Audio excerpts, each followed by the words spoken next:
Nesse segundo vídeo, meus irmãos, minhas irmãs, nós vamos nos debruçar um pouquinho sobre a experiência de Damasco. E a grande pergunta que aqui fica é: a experiência de Damasco é uma experiência de conversão, de missão ou de vocação? Nós precisamos entender que a ideia que foi adquirida, aquela da conversão de São Paulo, como explicação para a passagem de um judaísmo para o cristianismo, com a total inversão da lei, é uma ideia que está difundida entre nós. Mas a intenção que justamente é de fato uma conversão, ou é uma vocação, ou é a missão de Paulo? Paulo, para falar de si mesmo, ele não usa muito a palavra conversão, o termo conversão. Essa terminologia, na verdade, ela é usada para falar da conversão dos pagãos, como, por exemplo, em 1 Tessalonicenses, capítulo 1, versículo 9, quando lá Paulo vai falar dos pagãos que mudaram a sua vida, deixaram o judaísmo e adotaram então o cristianismo como sua religião, Paulo utiliza o termo conversão. Mas para dizer dele mesmo, ele não faz essa referência diretamente. É importante buscar o que Paulo fala de si mesmo, porque nós vamos ver, na verdade, meus irmãos, uma divisão. Paulo, um judeu que seguia rigorosamente a lei, e depois desse encontro em Damasco com Jesus Cristo ressuscitado, Paulo que muda de perspectiva, Paulo que muda a sua vida totalmente.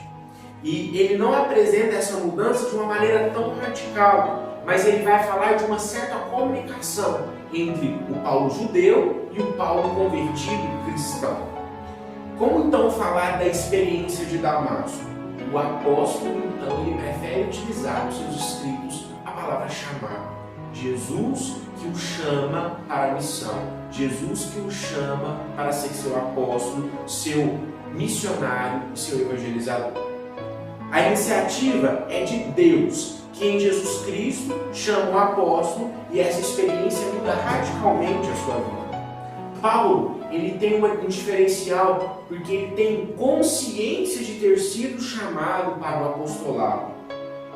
A novidade está no fato de que o seu apostolado é a pregação e a evangelização para com os gentios, para com os pagãos, para aqueles que inicialmente não estavam dentro da promessa feita ao povo judeu. Fundamental para Paulo é o anúncio, é o querigma, anunciar o Cristo morto, o Cristo crucificado e o Cristo ressuscitado. Tanto é que ele vai colocar outras tarefas em segundo plano. Por exemplo, em 1 Coríntios 1, versículo 17, ele vai falar: de fato, Cristo não me enviou para batizar, mas para evangelizar. Ou seja, Paulo tem essa consciência de ser apóstolo e, mais ainda, um apóstolo da pregação, um apóstolo que evangeliza as outras pessoas. E aí nós pensando então na experiência de Damasco e na experiência que Paulo exerce no seu ministério, nós vamos perceber duas linhas. Alguns autores vão dizer que a experiência de Damasco concedeu a Paulo o essencial para o anúncio do conteúdo do Evangelho. Ou seja, em Damasco, Paulo ele consegue, de algum modo, aquilo que seria essencial para os assuntos cristológicos, que se referem ao próprio Jesus, e soteriológicos, que se referem ao mistério da salvação. Uma outra linha de pesquisa, de estudo, vai dizer que a experiência de Damasco introduz Paulo numa experiência cristológica, ou seja, cristofânica. Se lá no Antigo Testamento nós vamos falar de teofanias, ou seja, Deus que se revela ao homem, aí me lembro aqui da figura de Moisés na sarça que ardia em fogo, mas não se consumia. Ali nós temos uma teofania, uma manifestação de Deus. Aqui nós podemos, segundo essa linha de estudo e de pesquisa, nós podemos falar que a experiência de Damasco é uma cristofania, ou seja, ali Paulo faz uma experiência tão íntima e tão profunda com o Senhor, mas que depois ele vai adquirindo conteúdo evangélico para que ele possa pregar e também para que ele possa desenvolver ao longo do seu ministério. Em Atos 22, versículo 3, nós vamos escutar de Paulo as seguintes palavras: Eu sou judeu, nascido em Tarso da Cilícia, mas criado nessa cidade de Jerusalém. Como discípulo de Gamaliel, fui instruído em todo o rigor da lei de nossos antepassados e tornei-me zeloso das coisas de Deus, como vós sois hoje. Por esse trecho, nós vamos perceber a influência das culturas daquela época na pessoa de Paulo. Aqui, o Império era romano, o Império que se organizava socialmente, culturalmente, politicamente e também religiosamente, era ratificado pela autoridade romana. Os gregos ainda tinham grande influência sobre a terra da Palestina, sobre a Judéia. Paulo, ele também comunga dessa cultura judaica, dessa cultura ao qual ele foi criado e também da cultura grega. Desse modo, nós vamos perceber que Paulo, ele é o resultado, ele é o produto. Então, o diferencial da pregação paulina, ela cai exatamente uma pregação dirigida aos gentios, aos pagãos, sem se impor condições de tipo rituais, de tipo étnicas, determinadas pela lei, como por exemplo a circuncisão, as regras de pureza alimentar, o calendário litúrgico judaico, mas unicamente a fé em Jesus Cristo. É ele, Paulo, a colocar a alternativa da justificação mediante a fé e não mediante a lei. Paulo não é contrário à lei, mas ele vai afirmar o amor como melhor expressão da lei. De fato, para Paulo, a lei pode ser vivida, desde que não se torne um obstáculo ao Evangelho. A justificação, repito, meus irmãos, vem pela fé em Jesus Cristo. Se a lei criar oposição, então ela não pode ser vivida. Agora nós vamos falar um pouquinho sobre a teologia de Paulo. Paulo em Romanos, capítulo 1, versículo 16, vai nos dizer: a salvação é para todos, a salvação é universal. E aqui não cabe diferenças de tipo étnicas ou também de tipo rituais, como nós falamos anteriormente. A salvação é para todos na condição de se crer em Jesus Cristo, o Salvador de Deus, mandado para todos os homens, para todo mundo. E aí nós vamos ver, principalmente em Gálatas e em Romanos, dois aspectos de fundamentação teológica da missão agentes que é proposta por Paulo. O primeiro aspecto é Abraão. Paulo recupera a figura abraâmica como o pai de todas as gentes, o pai da multidão da nação. Para confirmar o seu evangelho, Paulo então recorre a Abraão, figura muito significativa do Antigo Testamento, porque Abraão está na raiz de todo o povo de Deus.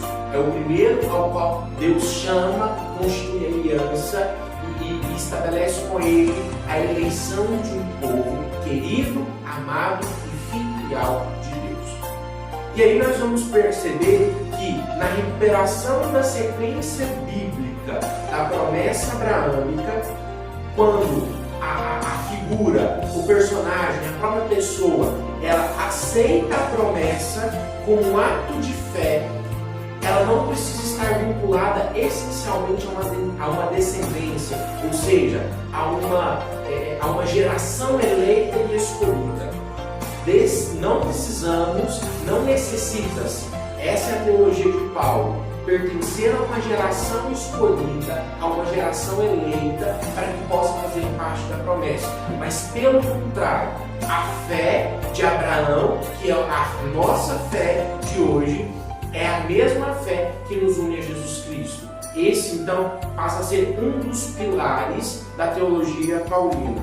Todos os homens podem se tornar filhos de Abraão e herdeiros da promessa de Deus. Gálatas 3. Desde que partilhem a fé em Jesus Cristo. E o segundo elemento, então, da teologia paulina, que merece grande destaque é Cristo como o novo Adão. Paulo relê a figura de Cristo, colocando como novo Adão, ou seja, se em Adão todos pecam, em Cristo todos nós somos redimidos pelo pecado. A passagem da antiga para a nova aliança, ela é somente possível através de Jesus Cristo. Jesus Cristo é a nova aliança, é o Cordeiro imolado, uma única vez o resgate de todos nós. Desse modo, é em Cristo que todos os homens podem se tornar filhos de Abraão e herdeiros da promessa. De modo que, na noite santa do sábado, da vigília pascal, a última leitura, a leitura da carta paulina que nós fazemos naquela noite, que é uma noite muito importante para cada um de nós, cristãos católicos, quando nós proclamamos a ressurreição do Cristo, nós lemos exatamente Paulo aos Romanos, quando, ao dizer de Cristo como novo Adão, Paulo coloca o batismo como condição necessária para que nós sejamos chamados de cristãos, e como condição necessária para que a adoção filial da parte de Deus aconteça com cada um de nós.